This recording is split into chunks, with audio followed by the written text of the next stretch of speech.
Okay, guys. So, here comes one of the fun parts of having fruit trees and bushes. How can you tell when fruit is ripe? Most varieties of tree fruits fall from the tree soon after ripening, so the fruit is ready as soon as it will separate from the branch with an easy twist. Most fruits change color as they ripen. If you are in doubt about the ripeness of an apple or pear, cut one open. If the seeds are dark brown, the fruit is ready to be picked. Excuse me. Only pears, a few varieties of peaches, and winter apples that finish ripening in storage should be picked before they are tree ripened.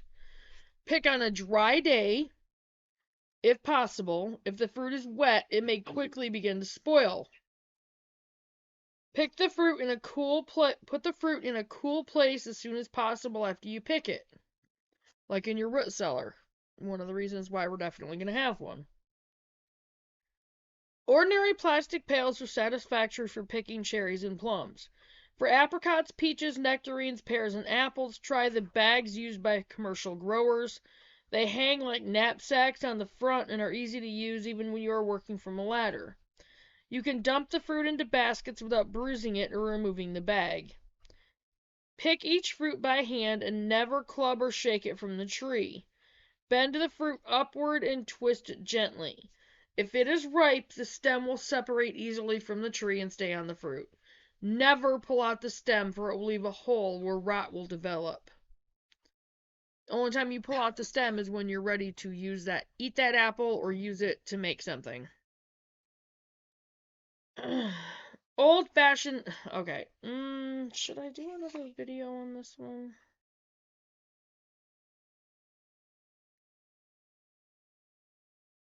Yeah. Or no, I'll just put this all in. Okay, first of all, I'm going to cover the pollination requirements of fruit trees. Apples, 2 or more different cultivars are recommended for pollination. If several apples belonging to the same family group are planted together, plant another cultivar nearby. Okay, this kind of thing is the reason why I am getting at least 2 of each different type of apple that we want. Like at least 2 Honeycrisp, 2 Granny Smith. I'm hoping for the Fuji apple trees are pretty good. Or I don't know if I can get the Braeburn apple trees or not. I'd probably have to order those.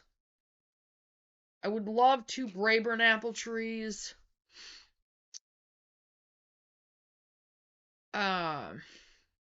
The Liberty, the Pixie Crunch, the Sweet 16, but I want 2 of each one. So, and that's the reason, because if they need pollinators, they'll have them because they'll be like in their little group together in our orchard. Same for the peaches, pears, plums, cherries, nectarines, yada yada yada. So, peaches. Many peach cultivars are self-fertile, but several of the most popular kinds are not. Mikado, J.H. Hale, and Alberta are among those that need a mate. I did not realize that, actually. Well, I'm going to have to send Aaron the money to get another peach tree. Because I think the Alberta is the only one I have. Anyway. It is a good idea to plant 2 different cultivars for insurance. Sorry. Pears. 2 or more different cultivars are recommended for good crops. A third kind is needed if you plant Bartlett and Seckel together. Bartlett is self-pollinating. I'm gonna have to look that one up. When I figure out what they mean by that, I'll let you know. Plums. There are several families of plums, and 2 different cultivars within the same family are necessary for pollination. Now I know I have I can never remember what it's called. It's the blue something. Then there's the Santa Rosa, and I think they have those plum trees down here. Next week, I'm going to start working. Actually, this week. No, next week. Next week, I'm going to start working on getting more of the trees. Actually, I have $100 now that I can put towards it. Because Leanne paid me another $100 towards her 2 acres, possibly 4, on the property. So it's going right back into the homestead, so I'm gonna go to Tractor Supply and get a couple more fruit trees for sure. Alright. Sour cherries. Sour cherries are one of the few fruits that nearly always self-pollinate well, so 1 tree is all you need. I'm still gonna end up with at least 2 of each one. Cinnamon! Sorry. Oh, there's Tuck. Cinnamon!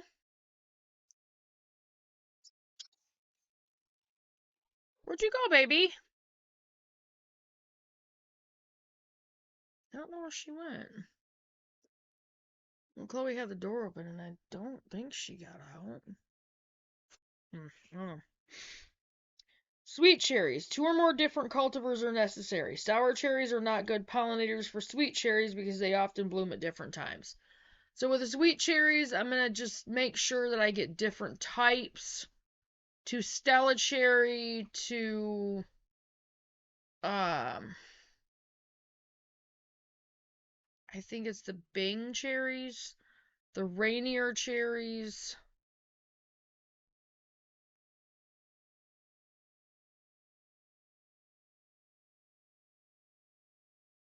I might actually have a section set out for the Rainier cherries.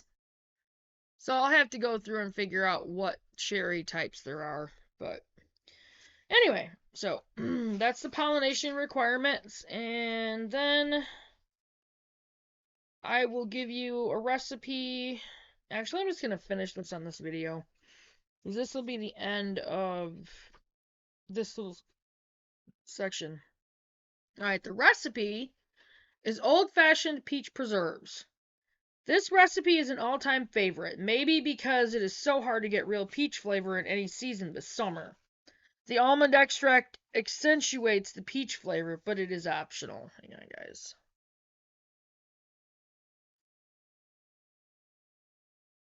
Really? Blue sucks. Okay, there she is. Never mind.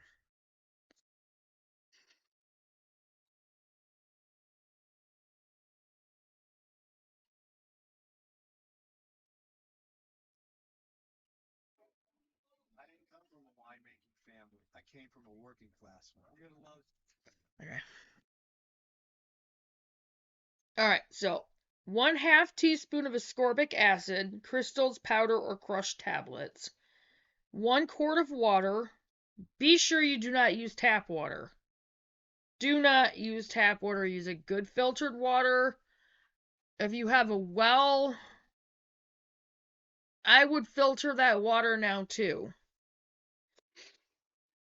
Alright. 3.5 pounds, about 7 large peaches. Peeled, pitted, and chopped. 5 cups of granulated sugar. Don't use the refined white sugar. Use at least the raw cane sugar. 1/2 cup of lemon juice. Now, it'd be absolute best if you used fresh lemon juice. And then 3/4 teaspoon of almond extract. In a large, non-reactive bowl, prepare an acid bath by adding the ascorbic acid to the water. Dip the peaches in the acid bath, drain well, combine the fruit, sugar, and lemon juice in a heavy 6 to 8 quart saucepan. Cook over medium heat, stirring to dissolve the sugar. Bring to a boil. Boil slowly, stirring constantly until mixture thickens and fruit is translucent and reaches 220 degrees Fahrenheit or 104 degrees Celsius on a cooking thermometer. Stir in the almond extract, remove from heat and skim off any foam with a metal spoon. Ladle into sterile jars, allowing 1/4 inch of headroom. Run a rubber spatula around the inside of the jars to release air bubbles. Wipe the rims of the jars with a clean, damp cloth. Place lids in position and tighten screw bands. Process in a boiling water bath canner. See page 80. Okay, we already went over the canning.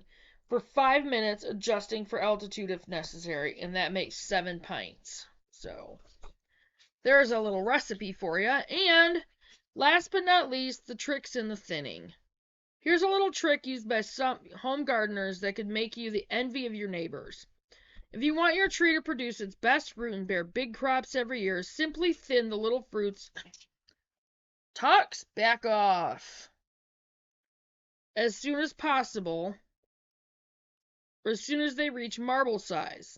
The tree's strength and energy will then be diverted to the remaining fruits, which will grow much larger.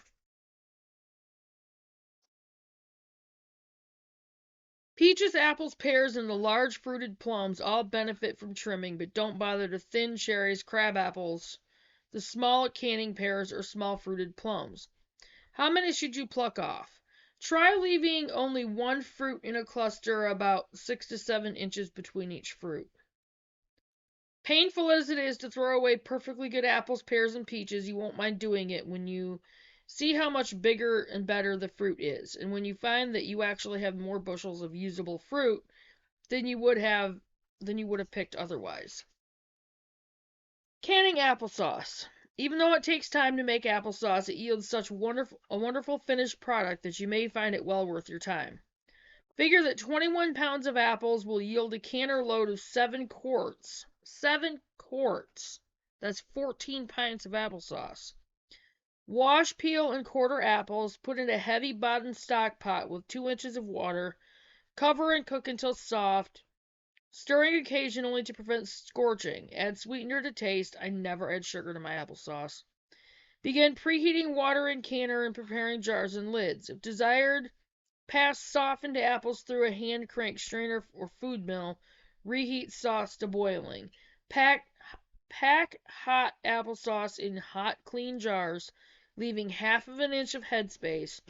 Process pints for 15 minutes, quarts for 20 minutes. Storage of common apple varieties. Gravestine,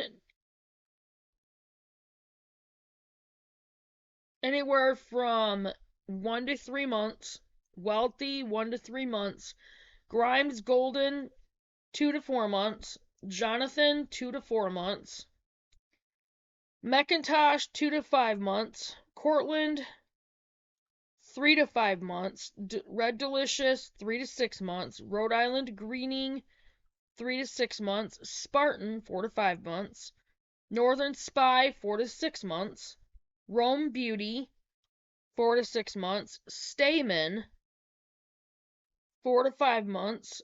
York Imperial, 4 to 6 months. Newton, 5 to 8 months. And Winesap, 5 to 8 months.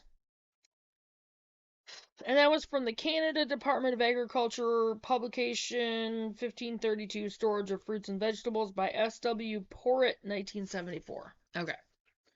So that ends that little section, and the next one is on Consider Luscious Landscaping, and I will see you guys in a few minutes. Alright, see you guys in a few minutes. Bye, guys.